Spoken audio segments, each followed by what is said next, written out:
Hi folks, welcome. We're going to talk about the simple present tense. It will become clearer as we go along. The simple present tense is a tense in the present. So not the past, not yesterday, last week, or the future tense is also different. We will do something tomorrow. No, the present tense is when we talk about today.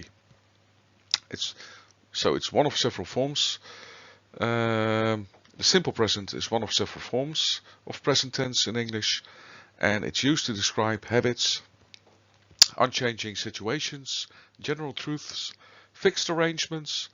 Come with me to the next slide and I will tell you everything about it. So first, we are talking about the present tenses, and there are several forms. The simple, which is what we are going to talk about.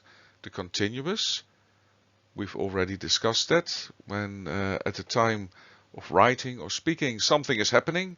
I am doing, she is doing, we are doing. So an action happening now or around now. It started and it hasn't finished yet. A changing situation, or you might use it for the future in order to refer something happening in the future. Maybe an appointment tomorrow. I'm meeting my manager. Might use the continuous tense for that in the present. There's also the perfect. The perfect is the tense where you use have and has in combination with a verb. And there's the perfect continuous. Have been doing, has been doing. I've been doing this for 5 hours. So you can express irritation with that. But we are going to talk about the simple form of the present tense, right? Well, have a look with me at the next slide.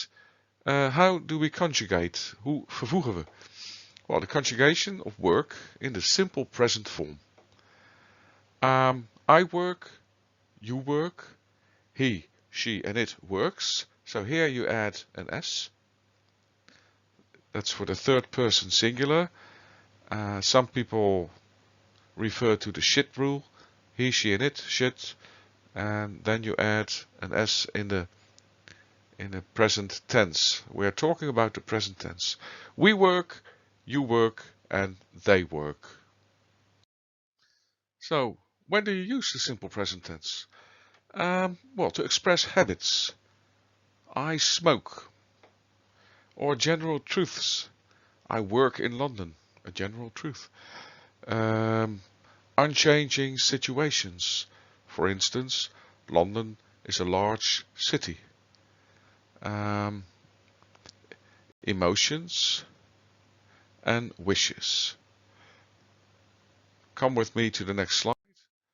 The simple present is also used to give instructions or directions. An instruction. You walk for 200 meters and then you turn left. Well, that's a direction. Yes. An instruction. Put on your gloves for safety. That might be an instruction. Next slide. The simple present tense is also used to express fixed arrangements in the present or even in the future. Your exam starts at 9 o'clock. The simple present is also used to express future time after some conjunctions, voegwoorden, like after or when, before, as soon as, until. He will give it to you when you come next Saturday. So, when you have a conjunction, a voegwoord, like when in this case, you only use you use the present tense of the verb.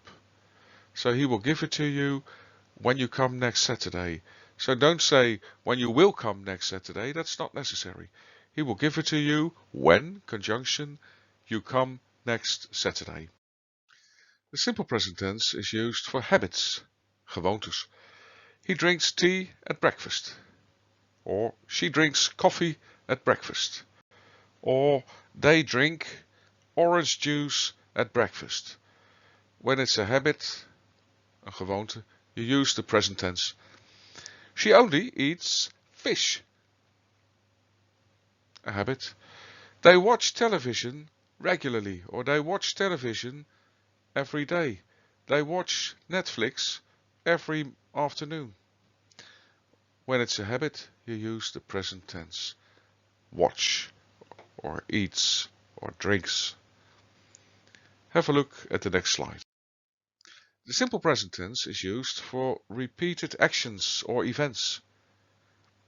Repeated action. We catch the bus every morning. You repeat that. You do that every morning. So we catch. You use the simple present. It rains every afternoon during the hot or in the hot season. It's also repeated action. It rains every afternoon in the hot season. They drive to Monaco every summer. They do that every summer. So that's repeated action. Some might even call it a habit. And so you use the simple present form, the simple present tense. They drive to Monaco. Don't say they are driving to Monaco every summer. No, every summer. Every is a signal word. And then you know you use the simple present tense. The simple present tense is used for general truths. Water freezes at 0 degrees. Or the earth revolves around the sun. Oh, I thought the sun revolved around the earth. No, it's the other way around. The earth revolves around the sun. That's a general truth. So you'd use revolve. And in this case, because earth is comparable to it, the earth revolves. Her mother is Peruvian. Her mother is Peruvian. A country in Latin America, Peru. Let's have a look at the next slide. The simple present tense is used for instructions or directions. An instruction: open the packet and pour the contents into hot water. That's an instruction. And a direction, richting, de wegwijzer. You take the number 6 bus to Watney and then the number 10 to Bedford. Also, the simple present tense is used for fixed arrangements. So, his mother arrives tomorrow. And you don't have to say his mother will arrive tomorrow, which is not wrong, but you can use the simple present tense for that when you have a fixed arrangement. His mother arrives tomorrow. Our holiday starts on the 26th of March.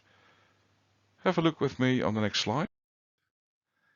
It's also used with future constructions. Then you also use the simple present tense. She will see you. She will, future construction. She will see you before she leaves. We will, future. We will give it to her when she arrives. Next slide.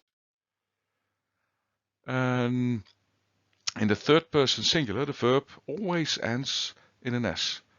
So, I want, but he, she, or it wants. She needs. You use the S. You add an S. He gives. She thinks. With negative and question forms, you use the verb, the auxiliary verb, hulpwerkwoord, to do. So, with he, she, and it, that will turn into does. He wants ice cream. Does he want strawberry? He doesn't want vanilla. So, you use the verb to do when you don't have another auxiliary verb, hulpwerkwoord. Dus als je niet een ander hulpwerkwoord hebt om jou te helpen om een vraag te maken of een ontkenning, dan gebruik je to do. Note that verbs ending in y, in the third person, that will change to ies. So fly will become flies. He flies. She flies. My mother cries. So the Y changes in I, E, S. There is an exception to this rule because when you have a vowel before the Y, a clinker, for instance, play, then you only add an S. So play becomes plays. She plays football. Next slide. Add es to verbs ending in when you have an s or an sh sound at the end of the verb. So for instance, to pass, he passes, or to catch a ball, she catches the ball. To push a cart, he pushes a cart. Well, let's have a look at the exercise. Arrange the words below to make a sentence. So the verb is to be, you, and that will become you are from Paris. To be is an exception. You don't need the auxiliary hulpwerkwoord to do in order to make a question or a negative. So when you would turn this into a question, you might say, are you from Paris? You are not from Paris. Right? The second one, the pupils.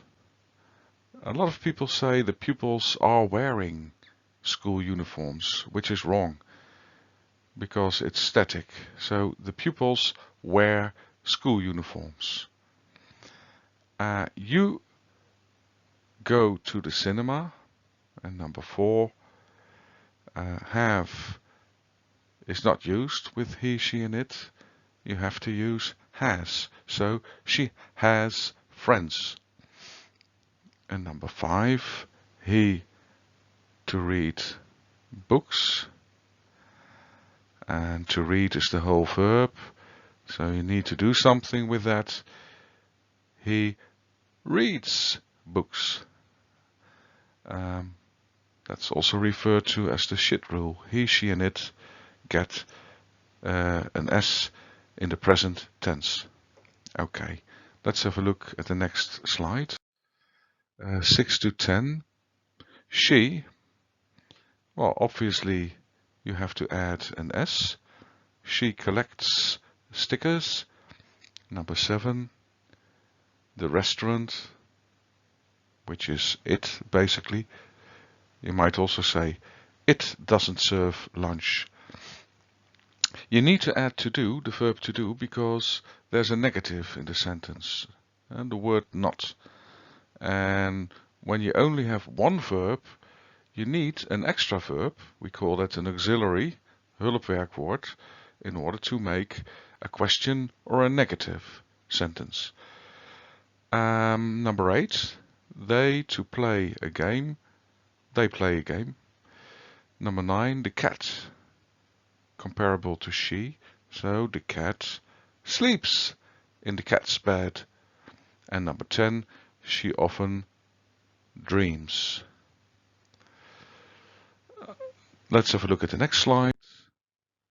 Well, my question to you is to try to do these on your own.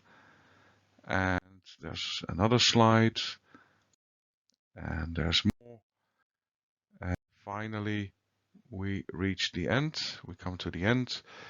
I hope everything was clear to you. And there are more presentations on my YouTube channel. So please have a look at them. And I will talk to you later. Goodbye. See you later. Talk to you later. Bye bye.